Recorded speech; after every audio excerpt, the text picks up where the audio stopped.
Good afternoon friends, you are listening my channel study with Megha Pathak. देखिए दोस्तों, मैं आप लोगों के लिए जो है हिंदी शिक्षण से संबंधित जो कॉमन क्वेश्चंस हैं, पैडागोजी के हिंदी की जो शिक्षण विधियां हैं उनसे संबंधित जो प्रश्न हैं, कॉमन प्रश्न वो मैं लेकर के आती हूँ, जिनका जो है अगर हम जिनके कॉन्सेप्ट को समझ लें तो आपने कोई भी भाषा ली हुई हो आपको काफ़ी हेल्प मिलेगी वहाँ पर पैडागोजी सॉल्व करने में, यानी कि शिक्षण विधियों से संबंधित प्रश्नों को सॉल्व करने में। तो देखिए टेस्ट जो है 10 मैं आप लोगों के लिए लेकर के आई हूँ, टेस्ट 9 तक मैं अपलोड कर चुकी हूँ। तो जो फ्रेंड्स मेरे साथ नए जुड़े हैं, जिन्होंने नहीं देखा है, प्लीज़ एक बार चैनल पर जाकर के देखें और साथ में जो है चैनल को सब्सक्राइब कर लें और बेल आइकन को प्रेस कर दें अगर आपको लगातार जुड़े रहना है। तो देखिए पहला प्रश्न हम लोग देखते हैं, भाषा के अभिव्यक्तात्मक कौशल हैं। तो देखिए अभिव्यक्तात्मक मतलब अभिव्यक्ति किसके थ्रू होती है? सुनना और पढ़ना, सुनना और बोलना, बोलना व लिखना, पढ़ना व लिखना। तो देखिए बोलने और लिखने से जो है हम अपनी बात की अभिव्यक्ति करते हैं, तो आंसर जो हो जाएगा वो हो जाएगा 3, बोलना व लिखना। नेक्स्ट क्वेश्चन हम लोग देखते हैं। देखिए 15 क्वेश्चंस हैं, आप लोग कमेंट बॉक्स में ज़रूर कमेंट करें कि कितने क्वेश्चंस आप लोगों के सही रहते हैं। देखिए प्राथमिक स्तर पर कौन सा भाषा शिक्षण का उद्देश्य नहीं है? विभिन्न संदर्भों में भाषा का प्रभावी प्रयोग करना, स्पष्टता एवं आत्मविश्वास के साथ अपनी बात कहना, वर्णमाला को क्रम से कंठस्थ करना या ध्वनि संकेत चिन्हों का संबंध बनाना। तो देखिए इसमें जो है नेगेटिव जो है केवल एक ही ऑप्शन है, यानी कि कंठस्थ करना जो है हम किसी भी तरीके से बालक को जो है कंठस्थ कराने के ऊपर जोर नहीं दे सकते, रटाने के ऊपर जोर नहीं दे सकते।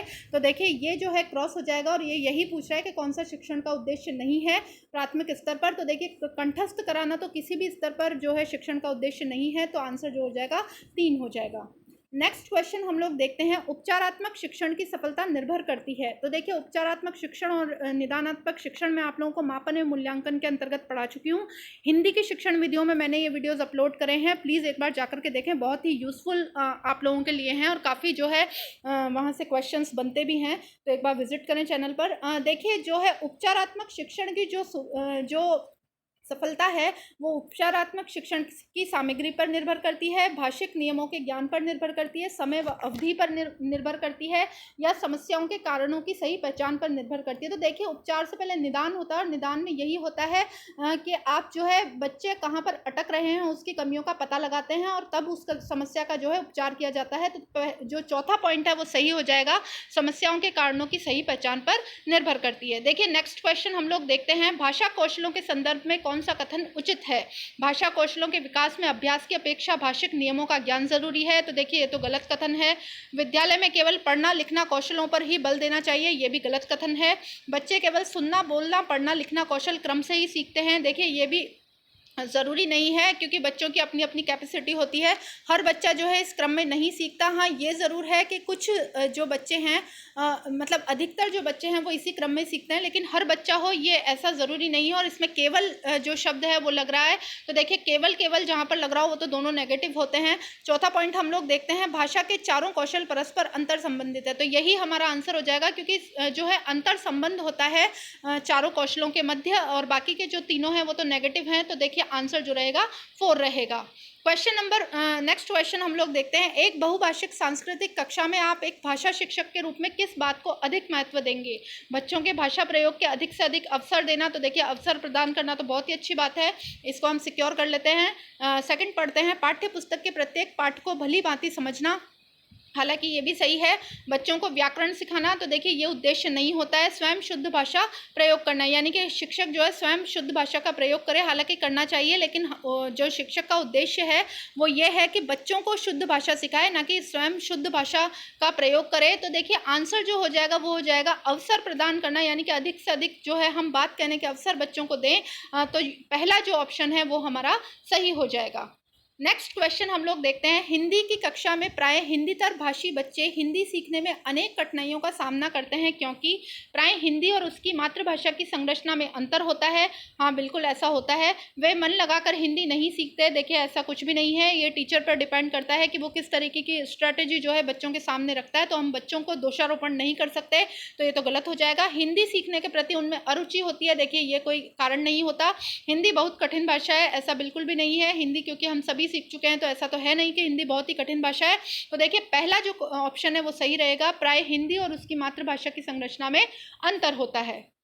देखिए नेक्स्ट क्वेश्चन हम देखते हैं, बोलना कौशल में महत्वपूर्ण है मधुर वाणी, संदर्भ एवं स्थिति के अनुसार अपनी बात कहना, देखिए कहना लिख रहा है, ये पूरा नहीं आया है, कहना लिख रहा है, कह सकना देखिए पूरा कंप्लीट यहाँ तक है। स्पष्ट एवं शुद्ध उच्चारण, अलंकृत भाषा का प्रयोग करना। देखिए थोड़ा सा आपको अस्पष्ट दिखाई दे रहा होगा, माफ़ी चाहती हूँ, ये थोड़ा सा अस्पष्ट आया है। जो फोटो क्लिक हुआ था थोड़ा सा ठीक नहीं हो पाया। देखिए बोलना कौशल में जो सबसे महत्वपूर्ण रहेगा वो अगर हम इन चारों को कंपैरिजन करें तो देखिए दूसरा ऑप्शन है वो सबसे सही रहेगा, संदर्भ एवं स्थिति के अनुसार अपनी बात कह सकना। तो सेकंड ऑप्शन इसका सही हो जाएगा। नेक्स्ट क्वेश्चन हम लोग देखते हैं, एक समावेशी कक्षा में कौन सा कथन भाषा शिक्षण के सिद्धांतों में प्रतिकूल है। देखिए प्रतिकूल की बात कह रहा है, व्याकरण के नियम सिखाने में बच्चों का भाषा विकास शीघ्रता से होगा, ऐसा कुछ भी नहीं है। नियमों के आधार पर तो देखिए आजकल पढ़ाया ही नहीं जाता है, आजकल जो है डायरेक्ट मेथड के थ्रू पढ़ाया जाता है, यानी कि बच्चों को डायरेक्टली भाषा सिखाई जाती है, ना कि नियम रटाए जाते हैं। सेकंड वाला ऑप्शन देखते हैं, बच्चे परिवेश से प्राप्त भाषा को ग्रहण करते हुए भाषा प्रयोग के नियम बना सकते हैं। बिल्कुल बना सकते हैं। भाषा परिवेश में रहकर अर्जित की जाती है। बिल्कुल भाषा एक अर्जित जो है सामग्री है। आपको पता है कि भाषा जो है नेचुरल फैक्टर नहीं है बल्कि एक अर्जित फैक्टर है, तो देखिए ये तो आएगा ही। प्रिंट समृद्ध माहौल भाषा सीखने में सहायक होते हैं, बिल्कुल सपोर्ट करते हैं। तो देखिए पहला ऑप्शन है जो प्रतिकूल हो जाएगा, बाकी के ये नीचे के दूसरा, तीसरा और चौथा जो है अनुकूल ऑप्शन है भाषा सीखने में, तो इसका पहला जो है वो आंसर रहेगा। देखिए कहानी सुनाने से बच्चों की कल्पना शक्ति व चिंतन शक्ति का विकास होता है, बिल्कुल होता है। बच्चे प्रसन्न होते हैं, हाँ प्रसन्न भी होते हैं। बच्चे कक्षा में एकाग्र चित्त होकर शांति से बैठते हैं ये भी सही है। बच्चे अनुशासित रहते हैं। तो लेकिन देखिए चारों ऑप्शंस को अगर हम कंपैरिजन करें, क्योंकि देखिए आजकल क्या होता है कि ऑप्शन जो है कंपैरिजन में आते हैं, चारों ही ऑप्शन सही लगते हैं लेकिन हमें सबसे बेस्ट छांटना होता है। तो देखिए पहला जो ऑप्शन है बच्चे की कल्पना शक्ति व चिंतन शक्ति का विकास होता है, ये जो है सही हो जाएगा। नेक्स्ट क्वेश्चन है, बच्चे के लेखन कौशल का मूल्यांकन करने के लिए कौन सी विधि बेहतर हो सकती है। देखिए लेखन कौशल का विकास करना है, सुंदर लेख का अभ्यास कराना, अपने अनुभवों को लिखना, श्रुत लेख करना या पाठाधारित प्रश्नों के उत्तर लिखना। तो देखिए ये चारों ही जो है बच्चे के लेखन कौशल से संबंधित हैं और विधियां भी हैं, लेकिन देखिए अपने अनुभवों को अगर बच्चा लिखता है तो उसमें ये बाकी के तीनों भी जो है कवर हो जाते हैं। तो आंसर जो रहेगा वो रहेगा 2, अपने अनुभव लिखना। देखिए नेक्स्ट क्वेश्चन हम लोग देखते हैं, एक भाषा शिक्षक के रूप में सबसे बड़ी चुनौती है बहुभाषिक कक्षा के शिक्षण के लिए उचित रणनीतियां तय करना। बिल्कुल ये बहुत बड़ी चुनौती है। नेक्स्ट देखते हैं, बच्चों को भाषा सिखाने के महत्व से परिचित करवाना। बच्चों को जो भाषा सिखाने का जो महत्व है उससे परिचित करवाना, हाँ बिल्कुल है ये भी। थर्ड देखते हैं, बच्चों की भाषा को संचार साधनों के प्रभाव से मुक्त रखना। देखिए ऐसा नहीं है, आजकल जो है संचार साधनों को माध्यम के रूप में प्रयोग किया जाता है, तो ये तो हो सकता है। भाषा संसाधनों का अभाव है, देखिए ऐसा कुछ भी नहीं है कि भाषा संसाधनों का अभाव है। तो देखिए पहला जो पॉइंट है वो बहुत ही सूटेबल है कि बहुभाषिक कक्षा में जो है शिक्षण के लिए उचित रणनीतियाँ बनाना एक शिक्षक के लिए जो है सबसे बड़ी चुनौती होता है, क्योंकि देखिए अलग अलग भाषाभाषी बच्चे होते हैं, उनको एक ही विधि से नहीं पढ़ाया जा सकता। तो जो टीचर है उसको ऐसी विधि जो है सिलेक्ट करनी पड़ती है जिससे कि जो है बच्चा जो है जितने भी बच्चे मौजूद हैं चाहे वो अलग अलग परिवेश से आए हों तो वो जो है अपना जो है पूर्णतः भाषा का विकास कर सके। तो देखिए पहला पॉइंट सही हो जाएगा। नेक्स्ट क्वेश्चन हम लोग देखते हैं, भाषा शिक्षण में पाठ्य पुस्तकें। देखिए बहुत ही इंपॉर्टेंट क्वेश्चन है, लास्ट जो वीडियोस मैंने बताए हैं उनमें भी क्वेश्चन आ चुका है। तो देखिए एक साधन है, मैं वहाँ पर भी एक्सप्लेन कर चुकी हूँ इसको, तो देखिए फोर्थ पॉइंट हो जाएगा इसका। नेक्स्ट क्वेश्चन है, गृह कार्य के बारे में कौन सा कथन उचित है। तो देखिए गृह कार्य देना अति आवश्यक है, गृह कार्य अभिभावकों को व्यस्त रखने का उत्तम साधन है। ये दोनों तो क्रॉस हो जाते हैं। देखिए बच्चों की क्षमताओं स्तर के अनुसार गृह कार्य दिया जाना चाहिए, बिल्कुल ऐसा ही होना चाहिए। नेक्स्ट जो देखते हैं वो है फोर्थ पॉइंट, अगर हम लोग देखें, गृह कार्य कक्षा में दिए गए कार्य का अभ्यास मात्र है। तो देखिए जहाँ पर मात्र लग गया वो तो नेगेटिव हो जाता है। अभिभावकों को व्यस्त रखना जो है शिक्षक का कोई उद्देश्य नहीं होता, ये भी नेगेटिव है। गृह कार्य देना अति आवश्यक है, देखिए ऐसा कुछ भी नहीं है, बच्चे को जो है प्रैक्टिस के लिए दिया जाता है, लेकिन जो है वहाँ पर स्कूल में ही जो है प्रैक्टिस करवाई जा सकती है। तो आजकल तो कई स्कूलों में गृह कार्य नहीं भी दिया जाता। तो देखिए तीनों ऑप्शन तो क्रॉस हो जाते हैं, लेकिन जो तीसरा ऑप्शन है, बच्चों की क्षमताओं के स्तर के अनुसार गृह कार्य दिया जाना चाहिए, तो देखिए तीसरा ऑप्शन सही हो जाता है। नेक्स्ट क्वेश्चन हम लोग देखते हैं, प्राथमिक स्तर पर बच्चों की भाषा शिक्षण के संदर्भ में निम्नलिखित में से कौन सा कथन असत्य है। पहला, सुधार के नाम, देखिए असत्य कथन छांटना है। सुधार के नाम पर की जाने वाली टिप्पणियों व निरर्थक अभ्यास से बच्चों में अरुचि उत्पन्न हो सकती है। बच्चे समृद्ध भाषा परिवेश में सहज और स्वतः रूप से भाषा में परिमार्जन कर लेते हैं। बच्चे भाषा की जटिल और समृद्ध संरचनाओं के साथ विद्यालय आते हैं।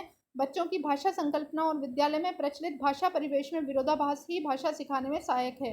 तो देखिए ऐसा तो कुछ भी नहीं है कि जो बच्चे हैं वो भाषा की संकल्पना और विद्यालय में प्रचलित भाषा परिवेश में विरोधाभास ही भाषा सिखाने में सहायक होता है। ही लग गया है तो ये क्या है, जो है लिमिटेड कर रहा है आंसर को। तो देखिए चौथा जो आंसर है वही हमारा सही हो जाएगा, तो फोर्थ इसमें सही रहेगा। देखिए नेक्स्ट क्वेश्चन दिया हुआ है, भाषा अर्जन में बच्चे भाषा को सहज और स्वाभाविक रूप से सीखते हैं, अभ्यास और यांत्रिकता से सीखते हैं। तो देखिए ये तो क्रॉस है, अभ्यास और यांत्रिकता तो होना ही नहीं चाहिए। मोनोटोनस यानी कि बोरिंग जो है तरीका बच्चों को पढ़ाने का नहीं होना चाहिए, तो दूसरा तो क्रॉस हो जाता है। तीसरा ऑप्शन हम लोग देखते हैं, स्वाभाविक और प्रयासपूर्ण तरीके से सीखते हैं। चौथा जो देखते हैं, सहजता और अभ्यास से सीखते हैं। हालांकि ये जो तीनों है इसमें से जो है दूसरा पॉइंट तो पूरी तरीके से क्रॉस है, लेकिन जो देखिए इन तीनों को अगर हम कंपैरिजन करते हैं, सहजता और अभ्यास, स्वाभाविक और प्रयासपूर्ण, इसमें और सहज और स्वाभाविक, तो देखिए पहला जो ऑप्शन है वो सबसे ज़्यादा जो है सुटेबल है, सहज और स्वाभाविक रूप से सीखते हैं, तो पहला ऑप्शन सही हो जाएगा। देखिए यहाँ तक ही जो है हमने यहाँ पर प्रश्न लिए थे, 15 प्रश्न मैं आप लोगों को करवा चुकी हूँ। लगातार आप मेरे साथ जुड़े रहें और देखिए ज़रूर बताएं कि क्वेश्चंस आपको कैसे लगते हैं। हिंदी की शिक्षण विधियों के जो कॉमन क्वेश्चंस हैं वो चल रहे हैं। आपने कोई भी भाषा ली हो आप इसको ज़रूर देखें, ताकि आपका जो कॉन्सेप्ट है वो क्लियर हो, जो कमांड है वो ज़्यादा अच्छी हो, और आपको पेडागोजी यानी कि शिक्षण विधियों से संबंधित जो क्वेश्चन आते हैं, 15 क्वेश्चन, हर सब्जेक्ट में 15 क्वेश्चन कवर होते हैं, तो देखिए उन्हें सॉल्व करने में आपको एक जो है सुविधा मिले, इसी उद्देश्य से जो है ये वीडियोज़ यहाँ पर डाले जा रहे हैं। तो आप लोग कमेंट करके ज़रूर बताएं कि आपको कैसा लगा ये वीडियो, और साथ में जो है अगर वीडियो पसंद आता है तो इसे लाइक करें और अपने दोस्तों के साथ ज़रूर शेयर करें। मिलते हैं नेक्स्ट वीडियो में।